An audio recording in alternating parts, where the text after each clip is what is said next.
Hi, everybody. Welcome to the Nick the Brave Chemo Kitties and Canines podcast. I'm your host, Nick the Brave.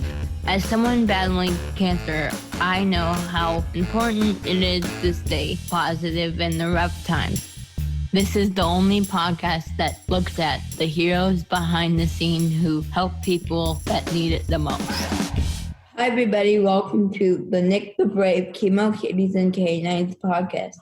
I'm your host, Nick the Brave, and today I have Mr. Tim Brown, and Tim is an associate with Solution Tree. I picked Tim because he's a former school administrator and always has a smile on his face. Welcome to the podcast, Mr. Brown. Thanks, Nicholas. I'm glad to join you in this podcast. I think it's a great thing you're doing. Tell the viewers or listeners about yourself. Sure. So, my story goes way back. I started teaching in 1978, and I worked with students who had special needs at a junior high level, and I loved it. And then someone talked me into getting into administration, school level administration, pretty early on. So at the age of 28, I started that part of my career, and then I did that for 21 years. And then I retired in 2005, 2006. And started doing the work around professional learning communities. I became a consultant and an associate with Solution Tree in that work. And that's what I've been doing for the last 14 years. So my joy in life is I get to travel the country, working with absolutely amazing educators and, helping them face the challenges and think about where they want to take their school on behalf of their kids. So I have that great joy in life. Plus, I have now 7 grandkids, and they're the second joy in my life, along with my wife, who we absolutely love spending time with them. So that's kind of my story, kind of the story. Okay, this is my first question for you. This podcast is about people who help others. The work you do is all about that. As you know, now work with schools across the world. How do you strive to help other people when you're doing your job? Sure. I appreciate that question, Nick, because honestly, when I do the work I do now, Nicholas, I think about, what do people want? What do they need when I go in to work with them? And I think they need a whole lot of different things. First of all, they need to understand the difference that they can make in the child's life. So we often talk about and remind them that when you drive to work every day, you pretty much should be thinking about changing the world, right? Because you're going to influence that student, and you really can influence other educators just by your whole approach and your whole attitude towards your students, toward your work, toward what you do. So I often will ask people, I said, so what is your motivating factor? Why do you drive to work every day and do this really complex thing called teaching or leading even in a school? And just try to have people reconnect to that. So part of it is that work. The other part is really understanding the good things that we should be doing, or that if we're going to really create those schools that are great schools, which is what every student deserves, is a great school, and then how we need to collaborate to do that together. So the work I do now is the way I feel like I impact people is by presenting that not only the positive side of things and trying to motivate, but also trying to help people understand there are certain things that great schools do, and if we did them, it would be incredibly fulfilling for everyone in the school, including the teachers and the students. Okay, what made you get on the positivity track? Good question. I have to say, I had a great life. I had great parents. We lived paycheck to paycheck in our household, but my parents were very positive people.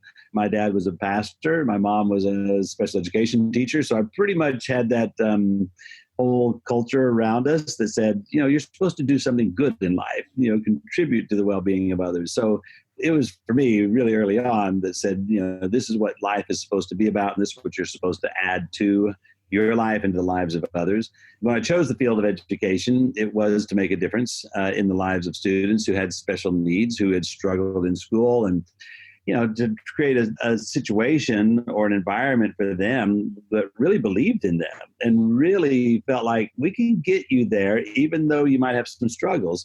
And so I found early on that being positive with our students was pretty contagious. And then I also found out that when I could translate that or transform that into conversations with other adults, that became pretty contagious. So I've maintained for a number of years now that positivity is contagious, just like negativity is contagious. And honestly, I think ho-hum is somewhat contagious too. So I choose to have a positive attitude and feel like that's the difference that it could really make. Then when I look at the research on it, Nicholas, it's like, oh my gosh, this is so clear how we should operate, right? Like, was it 99 out of 100 people say they'd rather be around positive people, right? Like yourself. And 9 out of 10 say they're more productive in a positive environment. So it seems to me like we would just take that information and run with it, right? Yeah. So my next question is, what is the biggest impact you've had in people's lives? How do you think you've done this? Oh, yeah. So I think I've impacted students' lives simply because I've had the chance to work with them and take a student-centered approach. And then I think I've impacted other educators who I work directly with in the schools by reminding them that when we deal with adversity or we deal with a problem, we're dealing with that problem, not a whole characterization of a class of students or a group of students, but we have a situation that we need to work with, but it's not every single student that we're talking about here. So we're reminding people not to characterize an entire group or entire class of students or a group of students or a school filled with students as problematic or troublesome for us, but instead think about, well, which students do we really need to work on because they have issues and how we're going to address those issues. So I think I've impacted people by reminding them to be more selective in the terms that they use and the way that they think about kids, and then to recognize the powerful influence we have as educators on a student's life. Right. The students look for us for a variety of things, and that our approach to them seems to be one of the greatest impactors. And the research bears that out. Studies bear that out, is that the teacher's attitude toward their students is like one of the number one factors for whether a student wants to be engaged and participate with us. So I feel like I've impacted adults through reminding them and through modeling what positivity looks like. And often I would remind my teachers, because we all have our moments, right? Who doesn't have a moment where they feel a little bit down or they vent? It's kind of, we call it venting in the school business, right? And that's just a natural part of human beings and the need to just kind of process and let some things out. But ultimately, you got to move away from that. Otherwise, that just becomes incredibly toxic, and starts driving you down. So instead, I prefer to think of, well, here's the problem. So what's the solution, right? I heard one person speak one time who says, for every problem, there's an opportunity. And I tend to take a look at that. And I would tell my teachers, as they would say, Tim, we have a problem. Tim, we have a problem. They begin to describe this as, well, remember, for every opportunity, for every problem, there's an opportunity.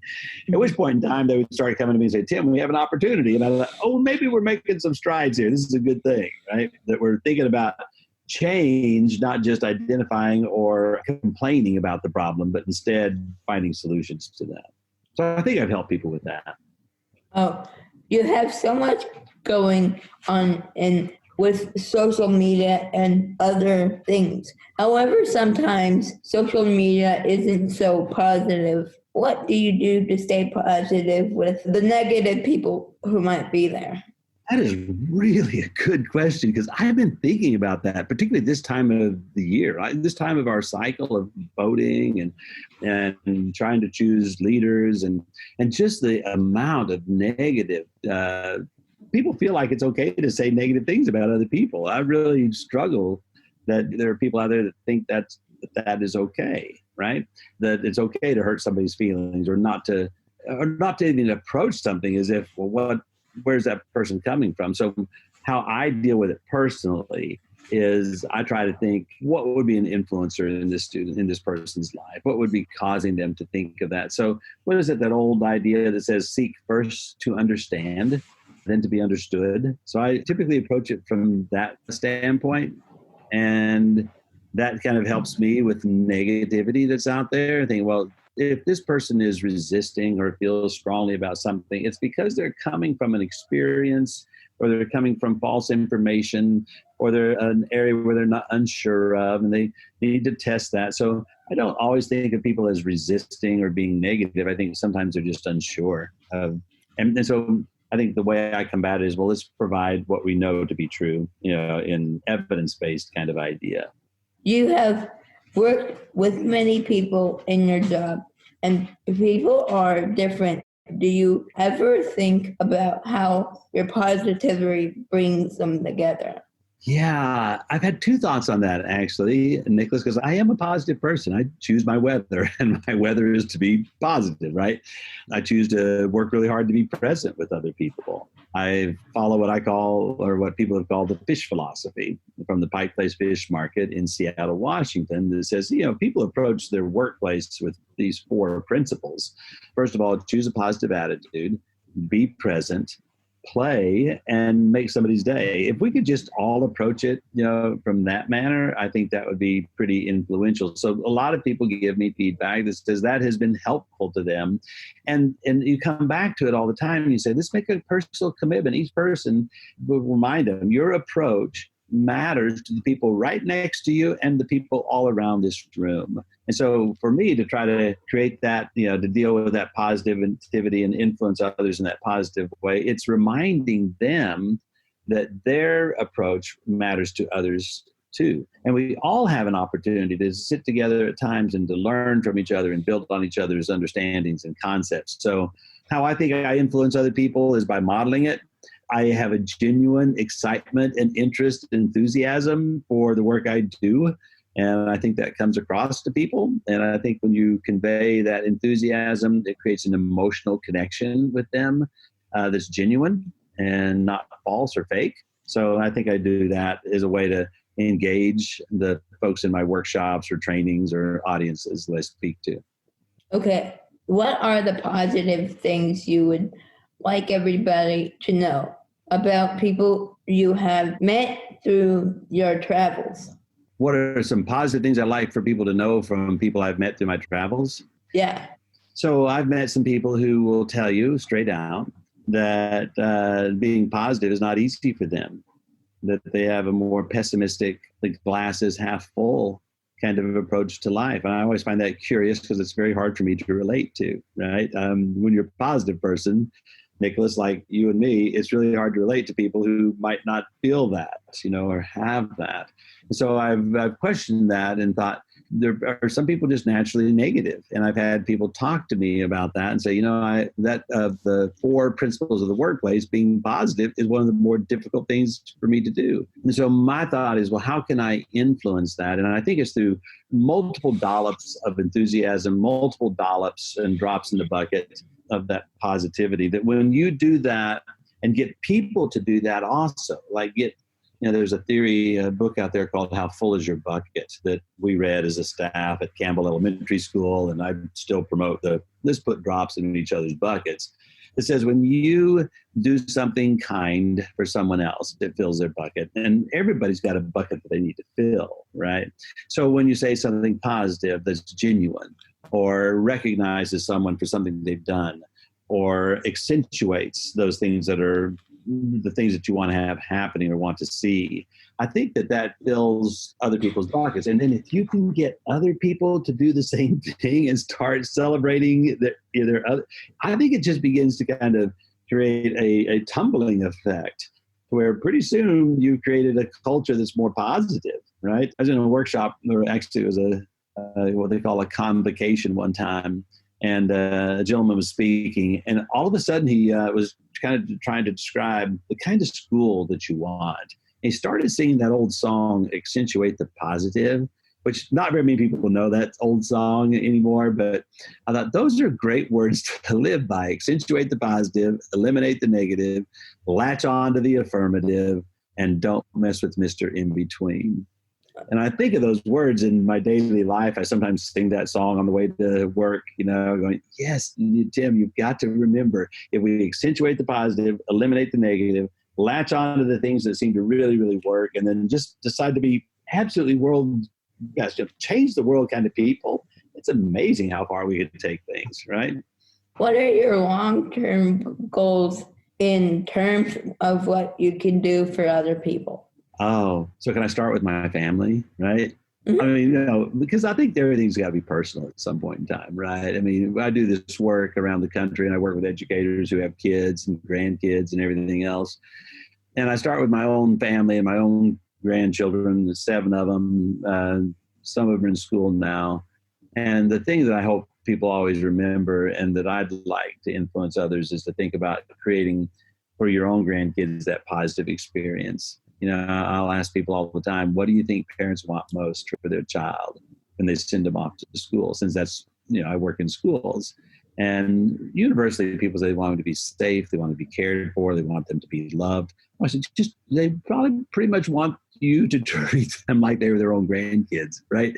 Take that child in your hand and understand this child is somebody's grandchild. And you should really kind of do those things that you would do for your own child, or your own grandkids. So I would start the things that I would hope for is to create a positive experience for my own children, my own grandchildren, my own who are now my kids who are now parents.